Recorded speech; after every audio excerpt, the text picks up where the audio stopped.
समस्त को नमस्कार। मो पुष्प आपण मानक स्वागत करुच्ची मोर यूट्यूब चैनल पुष्पराणी ऑफिशियल को।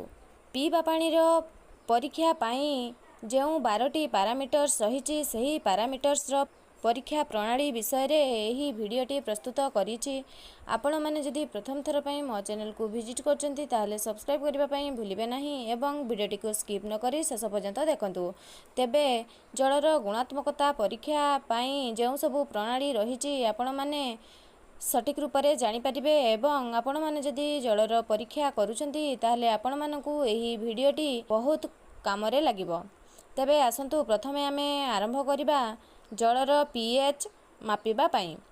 सेथिपई आवश्यक सरंजाम एवं रासायनिक पदार्थ रही गोटे टेस्ट ट्यूब आवश्यक एवं पीएच पेपर स्ट्रिप आवश्यक। पीएच परीक्षा प्रणाली एक सफा टेस्ट ट्यूब रे परीक्षा हेबाकु थिबा जल को ढालंतु। प्रथमे 5 रु 7.5 पीएच पेपर एक खंड को शुष्क हाथ रे चिरंतु। सही पीएच पेपर एक खंड को 6 सेकेंड पई परीक्षा हेबाकु थिबा जल रे बुडांतु। एहा परे सही 5 रु 7.5 पीएच पेपर को काढ़ी ताहा उपरे दिया जाइथिबा पीएच कलर चार्ट सहित मिलांतु एवं पीएच रो मूल्य लेखंतु। जदि कोनोसी रंग मेल न खाए पुनर्बार दिया जाइथिबा स्ट्रिप को 8 रु 10.5 पेपर एक खंड नहीं पुनर्बार परीक्षण करंतु। जदि कोनोसी रंग मेल न खाए तेबे पुनर्बार दिया जाइथिबा स्टेप अनुसार 2 रु 4.5 पीएच पेपर खंड को नहीं पुनर्बार परीक्षा करंतु। तेबे आपण माने सही पानी रो पीएच निर्णय करि परिबे। तापरे आसंतु जानिबा टोटल अल्कालिनिटी।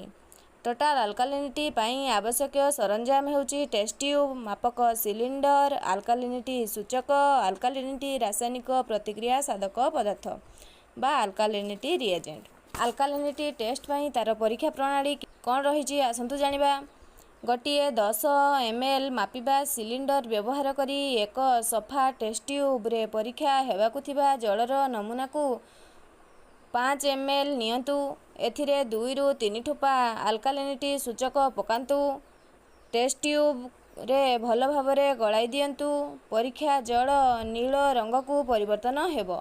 सेथिरे अल्कालिनिटी रासायनिक प्रतिक्रिया साधक बा अल्कालिनिटी रिएजेंट को ठोपा ठोपा करी नील सबुज रंगरू गोलापी रंग रे परिवर्तन हेबा पर्यंत पकांतु। पकाउथबा ठोपा को आपण माने भल भावरे गणतु एवं प्रत्येक ठोपा पकाइबा परे टेस्ट ट्यूब रे थिबा जल को मिश्रण मध्य करंतु। जेते ठोपा पकाइथिबे ता सहित 20 को गुणन करिदेबे एवं जेतिकी आंसर बाहरिबो ता होची टोटल अल्कालिनिटी। तापरे आसंतु जानिबा क्लोराइड परीक्षा विषय रे। सेथिपई आवश्यक उपकरण होची टेस्ट ट्यूब मापक सिलिंडर क्लोराइड सूचक क्लोराइड रासायनिक प्रतिक्रिया साधक क्लोराइड इंडिकेटर एवं क्लोराइड रिएजेंट आवश्यक। तेबे जानिबा क्लोराइड परीक्षा प्रणाली। 10 ml मापिबा सिलिंडर व्यवहार करी टेस्ट ट्यूब रे पीबा पानी रु 2.5 ml नेबा परे सेथिरे 2 टोपा क्लोराइड सूचक बा क्लोराइड इंडिकेटर पकाइबा। ट्यूब रे थिबा जल को घूर्णयमान करी भल भावरे मिसांतु। परीक्षा जल हलदिया रंग को परिवर्तन होबो। पुणी सेथिरे क्लोराइड रासायनिक प्रतिक्रिया साधक को बा क्लोराइड रिएजेंट को ठोपा ठोपा करी पकाइबा। हलदिया कलर रु नाली बादामी बा इटा लाल कलर को परिवर्तन न होबा पर्यंत मिसांतु। तेबे आपण माने जेते ठोपा पकाइतिबे ताकू भल भावरे गणी नियंतु। जेते ठोपा हैला ता सहित 10 गुणन करिदेले क्लोराइड रो परिमाण बाहरी पड़िबो। तापरे रहिछि टोटल हार्डनेस। सेतिपई आवश्यक उपकरण होछि टेस्ट ट्यूब मेजरिंग सिलिंडर बा मापक cylinder hardness indicator hardness reagent hardness buffer. तापरे रहिछि हार्डनेस रो परीक्षा प्रणाली। 10 ml मापिबा सिलिंडर व्यवहार करी दिया जाइथिबा टेस्ट ट्यूब रे परीक्षा हेबाकू थिबा नमूना जलरू 5 ml जल नियंतु। सेथिरे 10 टोपा हार्डनेस बफर मिसांतु। गोटिए हार्डनेस सूचक बटिका पकांतु।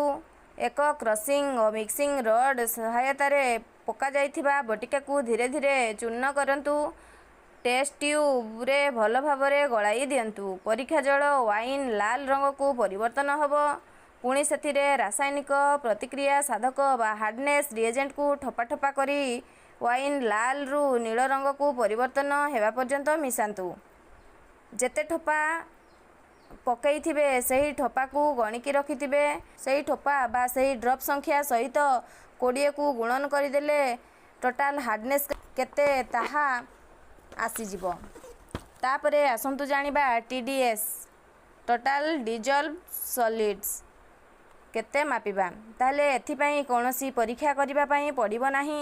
ପୂର୍ବରୁ ବାହାର କରାଯାଇଥିବା ଟୋଟାଲ ଆଲକାଲିନିଟି, ଟୋଟାଲ ହାର୍ଡନେସ୍ ଏବଂ କ୍ଲୋରାଇଡ଼କୁ ମିଶ୍ରଣ କରି ତା ସହିତ 1.2କୁ ଗୁଣନ କରିଦେଲେ ଟୋଟାଲ ଡିଜଲ୍ଭ ସଲିଡ୍ ବା TDSର ପରିମାଣ ବାହାରି ପଡ଼ିବ। ତାପରେ ରହିଛି ଫ୍ଲୋରାଇଡ୍। ଫ୍ଲୋରାଇଡ୍ ମାପିବା ପାଇଁ ଆବଶ୍ୟକୀୟ ଉପକରଣ ରହୁଛି ଟେଷ୍ଟ ଟ୍ୟୁବ୍ ୱିଥ୍ କର୍ଭ, ମାପକ cylinder, fluoride reagent, fluoride colour chart. Fluoride ପରୀକ୍ଷା ପ୍ରଣାଳୀ। ଗୋଟିଏ 10 ml ମାପିବା ସିଲିଣ୍ଡର ବ୍ୟବହାର କରି ଏକ ସଫା ଟେଷ୍ଟ ଟ୍ୟୁବ୍ରେ ପରୀକ୍ଷା ହେବାକୁ ଥିବା ନମୁନା ଜଳରୁ 2 ml ନିଅନ୍ତୁ। ସେଥିରେ 8 ଟୋପା ଫ୍ଲୋରାଇଡ୍ ରାସାୟନିକ ପ୍ରତିକ୍ରିୟା ସାଧକ ମିଶାନ୍ତୁ। ଟେଷ୍ଟ ଟ୍ୟୁବ୍କୁ କର୍କ ଦ୍ୱାରା ଭଲ ଭାବରେ ବନ୍ଦ କରନ୍ତୁ। କର୍କ ଦ୍ୱାରା ଭଲ ଭାବରେ ବନ୍ଦ ହୋଇଥିବା ଟେଷ୍ଟ ଟ୍ୟୁବ୍ଟିକୁ ଧୀରେ ଧୀରେ ହଲାନ୍ତୁ ଯେପରିକି ମିଶ୍ରଣ ଠିକ୍ ଭାବରେ ହେବ। ଦିଆଯାଇଥିବା ଫ୍ଲୋରାଇଡ୍ ରଙ୍ଗ ଚାର୍ଟ ସହ ଟେଷ୍ଟ ଟ୍ୟୁବ୍ରେ ଥିବା ଜଳର ରଙ୍ଗକୁ ତୁଳନା କରି ଫ୍ଲୋରାଇଡ୍ ପରୀକ୍ଷା ଫଳାଫଳ ନିର୍ଣ୍ଣୟ କରନ୍ତୁ। ତାପରେ ରହିଛି ନାଇଟ୍ରେଟ୍। ନାଇଟ୍ରେଟ୍ ପାଇଁ ଆବଶ୍ୟକୀୟ ଉପକରଣ ହେଉଛି ଟେଷ୍ଟ ଟ୍ୟୁବ୍ ୱିଥ୍ କର୍ଭ, ମାପକ cylinder, nitrate reagent A, nitrate reagent B ଏବଂ ନାଇଟ୍ରେଟ୍ କଲର ଚାର୍ଟ। ନାଇଟ୍ରେଟ୍ ପରୀକ୍ଷା ପ୍ରଣାଳୀ। ଗୋଟିଏ 10 ml ମାପିବା ସିଲିଣ୍ଡର ବ୍ୟବହାର କରି ଏକ ସଫା ଟ୍ୟୁବ୍ରେ ପରୀକ୍ଷା ହେବାକୁ ଥିବା ଜଳର ନମୁନାରୁ 10 ml ଜଳ ନିଅନ୍ତୁ। ଧଳା ରଙ୍ଗର ଚାମଚ ବ୍ୟବହାର କରି ଏଥିରେ ଧଳା ଚାମଚ ଦ୍ୱାରା ନାଇଟ୍ରେଟ୍ ରାସାୟନିକ ପ୍ରତିକ୍ରିୟା ସାଧକ A ବା ନାଇଟ୍ରେଟ୍ ରିଏଜେଣ୍ଟ A ମିଶାନ୍ତୁ। ପୁଣି ସେହି ଧଳା ରଙ୍ଗର ଚାମଚ ବ୍ୟବହାର କରି ନାଇଟ୍ରେଟ୍ ରିଏଜେଣ୍ଟ Bକୁ ମଧ୍ୟ ମିଶାନ୍ତୁ। ତାପରେ ଟେଷ୍ଟ ଟ୍ୟୁବ୍କୁ କର୍ଭ ଦ୍ୱାରା ଭଲ ଭାବରେ ବନ୍ଦ କରି 2 ମିନିଟ୍ ପର୍ଯ୍ୟନ୍ତ ଜୋରରେ ହଲାନ୍ତୁ ଯେ ପର୍ଯ୍ୟନ୍ତ ରାସାୟନିକ ପ୍ରତିକ୍ରିୟା ସାଧକ ବା ରିଏଜେଣ୍ଟ ଗୁଡ଼ିକ ଭଲ ଭାବରେ ମିଳେଇ ଯିବ। ଟେଷ୍ଟ ଟ୍ୟୁବ୍ଟିକୁ ରଙ୍ଗ ତିଆରି ହେବା ପାଇଁ 6 ମିନିଟ୍ ପର୍ଯ୍ୟନ୍ତ ଅପେକ୍ଷା କରନ୍ତୁ। ତୁରନ୍ତ ଦିଆଯାଇଥିବା ନାଇଟ୍ରେଟ୍ ରଙ୍ଗ ଚାର୍ଟ ସହ ଟେଷ୍ଟ ଟ୍ୟୁବ୍ରେ ଥିବା ଜଳକୁ ତୁଳନା କରି ନାଇଟ୍ରେଟ୍ର ପରୀକ୍ଷା ଫଳାଫଳ ଲେଖନ୍ତୁ। ତାପରେ ଜାଣିବା ଆମୋନିଆ। ଆମୋନିଆ ପାଇଁ ଆବଶ୍ୟକୀୟ ଉପକରଣ ହେଉଛି test tube with curve, measuring cylinder ବା ମାପକ cylinder, ammonia reagent A, ammonia reagent B, ammonia reagent C, ammonia colour chart. ପରୀକ୍ଷା ପାଇଁ ତାର ପ୍ରଣାଳୀ। ସେହି 10 ml ମାପିବା ସିଲିଣ୍ଡର ବ୍ୟବହାର କରି ଟେଷ୍ଟ ଟ୍ୟୁବ୍ରେ ଜଳର ନମୁନାରୁ 5 ml ଜଳ ନିଅନ୍ତୁ। ଏଥିରେ 5 ଟୋପା ଆମୋନିଆ ରାସାୟନିକ ପ୍ରତିକ୍ରିୟା ସାଧକ A ବା ଆମୋନିଆ ରିଏଜେଣ୍ଟ Aକୁ ମିଶାନ୍ତୁ।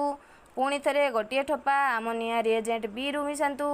ପୁଣି ସେଥିରେ 5 ଟୋପା ଆମୋନିଆ ରିଏଜେଣ୍ଟ Cରୁ ମିଶାନ୍ତୁ।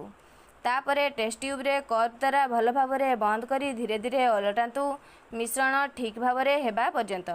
ଟେଷ୍ଟ ଟ୍ୟୁବ୍ଟିକୁ ରଙ୍ଗ ତିଆରି ହେବା ପାଇଁ 5 ମିନିଟ୍ ପର୍ଯ୍ୟନ୍ତ ଅପେକ୍ଷା କରନ୍ତୁ। ଯଦି ঈଷତ୍ ହଳଦିଆ ରଙ୍ଗରୁ ସବୁଜ ରଙ୍ଗକୁ ବଦଳେ ତାହେଲେ ଆମୋନିଆ ଅଛି ବୋଲି ଜଣାପଡ଼ିଯିବ। ଦିଆଯାଇଥିବା ଆମୋନିଆ ରଙ୍ଗ ଚାର୍ଟ ସହ ଟେଷ୍ଟ ଟ୍ୟୁବ୍ରେ ଥିବା ଜଳର ରଙ୍ଗକୁ ତୁଳନା କରି ଆମୋନିଆର ପରୀକ୍ଷାର ଫଳାଫଳ ଲେଖନ୍ତୁ। ତାପରେ ଜାଣିବା ଆଇରନ୍। ଆଇରନ୍ ପରୀକ୍ଷା ପାଇଁ ଆବଶ୍ୟକୀୟ ଉପକରଣ ହେଉଛି ଟେଷ୍ଟ ଟ୍ୟୁବ୍ ୱିଥ୍ କର୍ଭ, ମାପକ cylinder, iron reagent A, iron reagent B, iron ରଙ୍ଗ ଚାର୍ଟ, ଟେଷ୍ଟ ଟ୍ୟୁବ୍ ଷ୍ଟାଣ୍ଡ, କଳା ରଙ୍ଗର ଚାମଚ। ଆଇରନ୍ ପରୀକ୍ଷାର ପ୍ରଣାଳୀ। ସେହି 10 ml ମାପିବା ସିଲିଣ୍ଡର ବ୍ୟବହାର କରି ଟେଷ୍ଟ ଟ୍ୟୁବ୍ରେ ପରୀକ୍ଷା ହେବାକୁ ଥିବା ନମୁନା ଜଳରୁ 5 ml ଜଳ ନିଅନ୍ତୁ। କର୍ଭଟିକୁ ଖୋଲି ପୁଣି ସେଥିରେ 10 ଟୋପା ଆଇରନ୍ ରାସାୟନିକ ପ୍ରତିକ୍ରିୟା ସାଧକ ବା ଆଇରନ୍ ରିଏଜେଣ୍ଟ A ମିଶାନ୍ତୁ। ଟେଷ୍ଟ ଟ୍ୟୁବ୍ରେ କର୍ଭଟିକୁ ଭଲ ଭାବରେ ବନ୍ଦ କରନ୍ତୁ ଏବଂ ମିଶ୍ରଣ କରନ୍ତୁ। ପୁଣି ସେଥିରେ କଳା ରଙ୍ଗର ଚାମଚ ବ୍ୟବହାର କରି 1 ଚାମଚ ଆଇରନ୍ ରାସାୟନିକ ପ୍ରତିକ୍ରିୟା ସାଧକ B ବା ଆଇରନ୍ ରିଏଜେଣ୍ଟ B ମିଶାନ୍ତୁ। ପୁଣି ଟେଷ୍ଟ ଟ୍ୟୁବ୍ଟିକୁ କର୍ଭ ଦ୍ୱାରା ଭଲ ଭାବରେ ବନ୍ଦ କରି ମିଶ୍ରଣ କରନ୍ତୁ। टेस्ट ट्यूबटी रंग तैयारी हेबा पई 5 मिनिट पर्यंत अपेक्षा करंतु। तुरंत दिया जाइथिबा आयरन चार्ट सह टेस्ट ट्यूब रे थिबा जलर रंग को तुलना करी आयरन परीक्षार फलाफल लेखंतु। तापरे अछि रेसिडुआल फ्री क्लोरीन बा अवशिष्ट क्लोरीन परीक्षा। सेतिपई आवश्यक उपकरण होची test tube with curve, residual free chlorine प्रतिक्रिया साधक पदार्थ बा residual free chlorine reagent, residual free chlorine colour chart. सेतिपई परीक्षा प्रणाली कौन रही जानिबा। सही 10 ml मापिबा सिलिंडर व्यवहार करी टेस्ट ट्यूब रे परीक्षा हेबाकु थिबा नमूना जलरू 10 ml जल नियंतु। सेथिरे 2 ठोपा रेसिडुआल फ्री क्लोरीन रासायनिक प्रतिक्रिया साधक बा रेसिडुआल फ्री क्लोरीन रिएजेंट मिसांतु। टेस्ट ट्यूब टिकु कर्व द्वारा भल भावरे बंद करंतु एवं धीरे धीरे ओलटांतु परिकी मिश्रणटी ठीक भावरे हेबो। तुरंत रेसिडुआल फ्री क्लोरीन रासायनिक प्रतिक्रिया साधक पदार्थ मिसाई 12 मिनिट मध्य दिया जाइथिबा रेसिडुआल फ्री क्लोरीन चार्ट सह टेस्ट ट्यूब रे थिबा जलर रंग को तुलना करी रेसिडुआल फ्री क्लोरीन परीक्षार फलाफल लेखंतु। तापरे अछि H2S परीक्षा। H2S परीक्षा पाई आवश्यक उपकरण हेउची H2S परीक्षा भाइल एवं ता सहित डिसइनफेक्टांट रासायनिक प्रतिक्रिया साधक। परीक्षा प्रणाली H2S टेस्ट भाइल को नेई तार ठिपी खली परीक्षा हेबाकू थिबा जलर नमूना को भाइल रे दिया जाइथिबा 20 ml चिन्ह पर्यंत पूरण करंतु। भाइल रो ठिपी को भल भावरे बंद करी धीरे धीरे हलांतु। भाइल को घरेई तापमात्रा 25 रु 35 डिग्री सेंटीग्रेड रे 24 रु 48 घंटा पर्यंत रखंतु। दूषित जल कला रंग रे परिणत हेबो किंतु जीवाणुमुक्त जल सेही भली हळदिया किंबा अंबर रंगयुक्त होई रहिबो। तेबे फलाफल रे आसीबो जदि पॉजिटिव आसे तेबे भाइल रे रखा जाइथिबा नमूना जलटी कला पड़ी जिवो ताहेले सेही जलटी प्रदूषित पीबा उपयुक्त नुहे। जदि रिजल्ट नेगेटिव आसे तेबे भाइल रे रखा जाइथिबा नमूना जलटी कला हुए नाही ताहेले सेही जलटी दूषित नुहे एवं पीबा उपयुक्त। एहा थिला पीबा जलर गुणात्मक परीक्षा। आपण माने ही वीडियो माध्यम रे जलर गुणवत्ता किपरि परीक्षा करा जिवो, केउ केउ 12टी पैरामीटर्स रे परीक्षा करा जिवो से विषय रे आपण माने संपूर्ण रूपे जानि परिथिबे। आपण माननकु मोर ही वीडियोटी किपरि लागिला आपण मानकर मतामत कमेंट बॉक्स रे निश्चित रूपे जणाइबे। आजि पई बा सेतिकी रहुची। नमस्कार।